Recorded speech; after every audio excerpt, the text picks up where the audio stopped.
J'ai maintenant le plaisir d'appeler à me rejoindre quelqu'un que vous connaissez bien, l'UDES, puisqu'il s'agit de votre président, Hugues Vidor.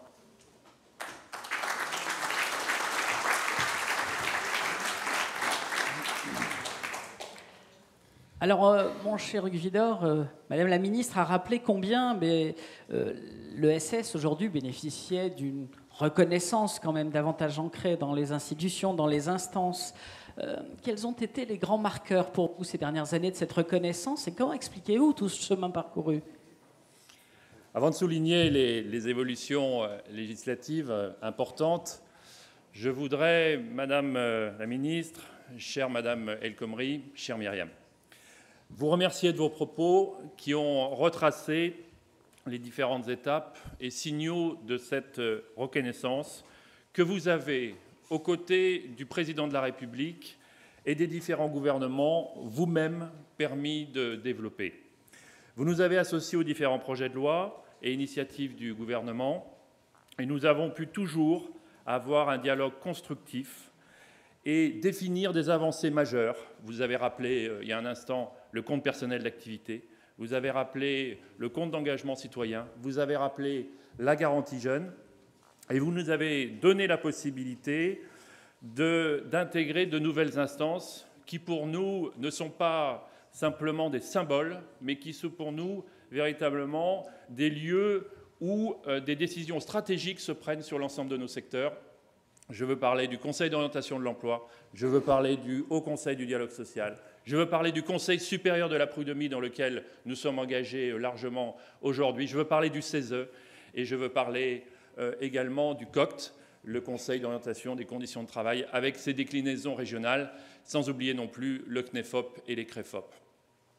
Et je n'oublie pas, in fine, le CN2E, qui est aussi une organisation extrêmement importante. David, tu en sais quelque chose. Nous n'avons pas toujours été d'accord, notamment sur un des aspects de la loi travail, et avec la question concernant la primauté de l'accord d'entreprise. Nous avons pu nous en expliquer et en débattre. Mais nous sommes reconnaissants de toujours nous avoir écoutés et pu débattre de ces questions en nous associant aux travaux avec l'ensemble des partenaires sociaux et avec le gouvernement. Je veux parler récemment du travail qui est entrepris sur le rapprochement des branches et également sur le CPA et le compte pénibilité auquel nous croyons. Ce qui nous distingue, Madame la Ministre, de quelque autre organisation patronale de ce pays. Et donc, au nom de tout ça, je tiens vivement à vous en remercier et je salue véritablement l'action que vous avez menée au ministère et que vous continuez de mener au ministère aujourd'hui. Comme Madame El Khomri vous l'avez également indiqué, l'économie sociale et solidaire constitue une force économique et sociale essentielle qui répond à une aspiration profonde de nos concitoyens. Un acteur économique, un acteur social qui place l'humain au cœur de son projet et qui représente 10% de l'emploi en France, vous l'aviez souligné.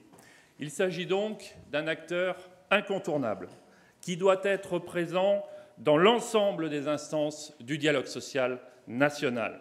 Il y a encore des efforts à faire, vous l'avez souligné, notamment sur la Commission nationale de négociation collective, et nous sommes également désireux d'intégrer l'ensemble des instances du dialogue social qui traitent des questions autour de la protection sociale, qui sont aussi des enjeux majeurs pour notre secteur. Je veux parler du Conseil d'orientation des retraites, du Haut Conseil assurance maladie et de l'ensemble des caisses nationales, la CNAF, la CNAV et la CNAM-TS. Comme vous le voyez, notre ambition est forte, mais nous reconnaissons véritablement le chemin parcouru. Et je voudrais vous indiquer pour moi quels sont les 3 éléments qui ont permis cette avancée. C'est d'abord, et vous l'avez dit vous-même, la dynamique constante portée par les employeurs au sein de l'UDES. Pour être présent dans le débat public, faire constamment des propositions et agir aux projets de loi et accords nationaux. Développer aussi un dialogue social fécond au sein de l'ESS et la présence aujourd'hui d'organisations syndicales représentatives témoigne de cette volonté et de développer de bonnes relations avec les organisations syndicales nationales. On a pu constater, dans les faits, que ce n'était pas des vains mots, à savoir que le dernier accord que nous avons négocié sur l'égalité professionnelle femmes-hommes dans l'économie sociale a été négocié avec les 5 organisations syndicales représentatives et signé par les 5 organisations nationales représentatives. Donc ce sont des signaux forts. Nous souhaitons continuer à rassembler, et continuer encore à rassembler les employeurs de l'économie sociale pour que tout le monde puisse avoir sa place au sein des employeurs de l'économie sociale. Ce n'est pas terminé, il y a encore du travail à faire dans cette direction. Sachez, Madame la Ministre, que nous sommes volontaires pour accueillir tous ceux qui portent une responsabilité d'employeur dans l'économie sociale, sans aucune limite, dès lors qu'ils ont eux-mêmes cette responsabilité en tant que partenaires sociaux dans leur branche professionnelle respective. Vous savez en la matière qu'il y a encore du travail à faire et nous nous y attelons au niveau de l'UDES. Je voudrais saluer pour cela les membres du conseil d'administration de l'UDES qui représentent les 3 formes d'entreprendre autrement, les composantes d'entreprises mutualistes, associatives et coopératives qui s'engagent tous les jours avec les 25 syndicats d'employeurs, justement pour être au niveau de ces différents enjeux. Je voudrais saluer devant vous, au-delà du conseil d'administration, notre équipe professionnelle que vous avez croisée, sous la direction de Sébastien Darégrand, et adresser un salut et un signe d'amitié particulier à Alain Cordès, qui nous a épaulés, qui a travaillé donc au sein de l'UDES de façon extrêmement forte pour porter le projet que vous aviez rencontré à plusieurs reprises et qui travaille maintenant au niveau du Conseil économique et social environnemental. Et je voulais saluer l'action qu'il a menée jusqu'en 2015 au sein de l'UDES. Je vous remercie de l'applaudir.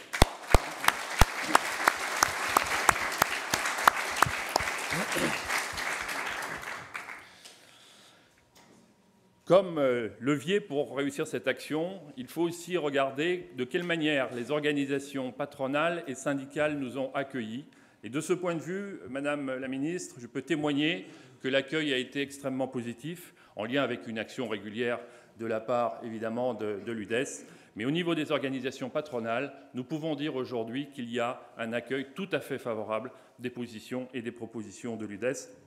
Je ne parle pas des organisations syndicales, puisque vous avez vu qu'elles étaient présentes aujourd'hui. Et c'est enfin, et ce n'est pas vain, l'écoute attentive, doublée d'une volonté politique affirmée et constante du président de la République depuis le début de son mandat, avec l'ensemble de son gouvernement, pour qu'il y ait cette reconnaissance de l'économie sociale. Je tenais à le souligner aujourd'hui, à un moment où le dialogue social n'est pas tout à fait plutôt transparent dans la campagne présidentielle. Et donc, je tenais à souligner l'attachement du président de la République à l'émergence de la force des employeurs de l'économie sociale dans le débat public. Cette reconnaissance, vous l'avez dit, a pris différentes formes. Je vais simplement les citer puisque vous les avez largement développées, à savoir la création d'un ministère dédié de l'économie sociale et solidaire, une très grande loi structurante, une loi ESS le 30 juillet 2014, le renforcement du Conseil supérieur de l'économie sociale, cher Odile Kirchner, et c'est un vrai plaisir de travailler avec vous pour donner de la visibilité et avoir des résultats concrets sur les avancées et la façon dont on peut produire des choses ensemble au niveau du Conseil supérieur. Par exemple, le guide définissant les conditions d'amélioration des bonnes pratiques. Par exemple, le rapport sur l'égalité professionnelle femmes-hommes dans l'économie sociale. Et enfin, dans notre champ et dans notre secteur, Madame la Ministre, vous l'avez rappelé, mais c'est la loi du 5 mars 2014, qui est pour nous pas forcément un aboutissement, mais qui est une étape capitale dans l'émergence de l'UDES et de l'économie sociale. Et je terminerai cette première partie donc en remerciant chaleureusement Madame El Khomri de nous avoir épaulés pendant toute cette période.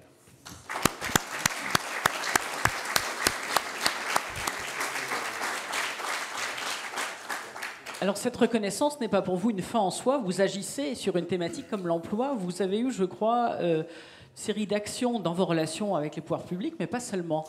Dites-moi. Oui, l'action de l'UDES a été multiforme dans le cadre des démarches autour de l'emploi. D'abord, une action pour rendre visible et promouvoir le secteur et ses métiers. Des métiers qui ont du sens, non délocalisables, d'utilité sociale, qu'il faut décrire, rendre accessibles par branche professionnelle. Pour cela, depuis 2013, l'UDES a développé un portail de l'emploi de l'économie sociale et solidaire, en partenariat avec le ministère de l'économie sociale et solidaire, Pôle emploi, Corom et le Crédit coopératif. Ce portail permet de valoriser les métiers et les formations et mettre en relation chercheurs d'emploi et recruteurs. Il permet d'indiquer les possibilités de parcours au sein de l'ESS. C'est un outil aujourd'hui indispensable. Mais ce n'est pas tout. L'UDES participe aussi à des forums, des salons à Paris, en région, développe des partenariats avec les prescripteurs de l'emploi, avec l'APEC, avec lequel nous organisons souvent des matinées de l'emploi, avec Pôle emploi. On aura l'occasion donc de signer une convention en fin de matinée. Les missions locales, qui sont des partenaires de l'emploi et qui sont aussi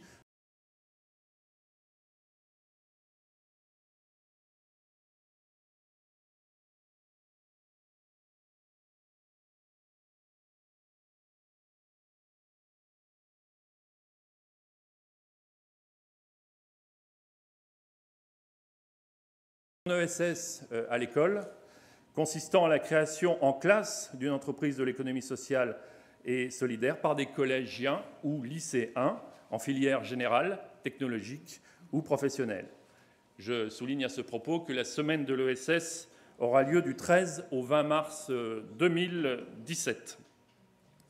L'action de l'UDES s'est également poursuivie sur le terrain du dialogue social, et je citerai l'accord sur l'insertion professionnelle et l'emploi des jeunes dans l'ESS, qui se décline maintenant dans les différentes branches professionnelles, puisque la vocation, dès lors que nous signons des accords au niveau de l'ESS, c'est qu'ensuite chaque branche puisse se le réapproprier et développe des réponses en fonction du contexte et en fonction de sa situation de l'emploi. Cet accord a pour but de mettre en place des parcours de qualité, de mieux informer les jeunes et prescripteurs, d'encourager les réflexions sur le marché de l'emploi et réaffirmer, et pour nous c'est un cap, c'est un horizon important, que le CDI doit rester la norme, et de travailler également sur les questions de mutualisation de l'emploi, et on sait que c'est important sur les territoires.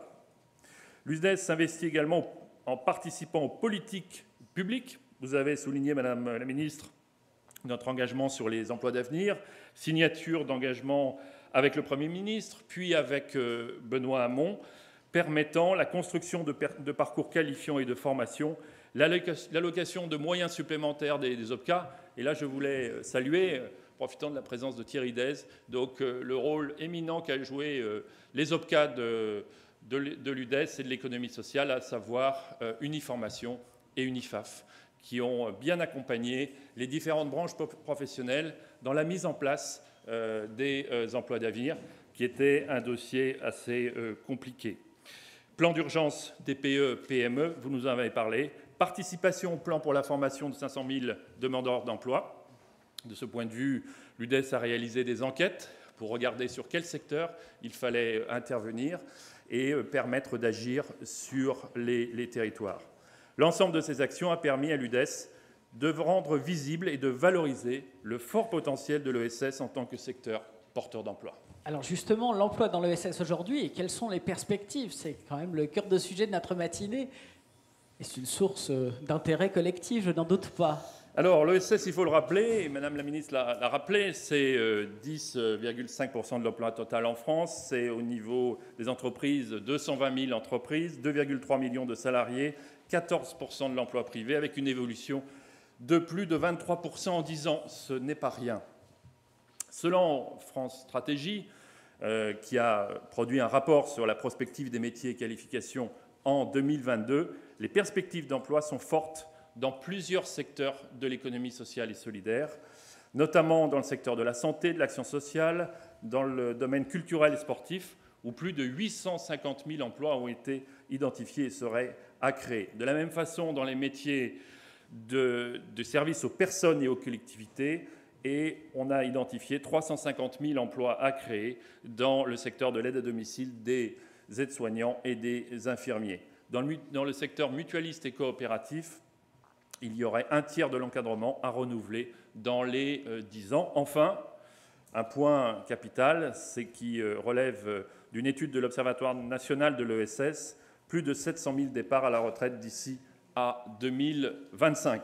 Donc les perspectives sont fortes, intéressantes pour l'ESS à cet horizon, même si évidemment elles sont à nuancer en fonction des situations dans les secteurs.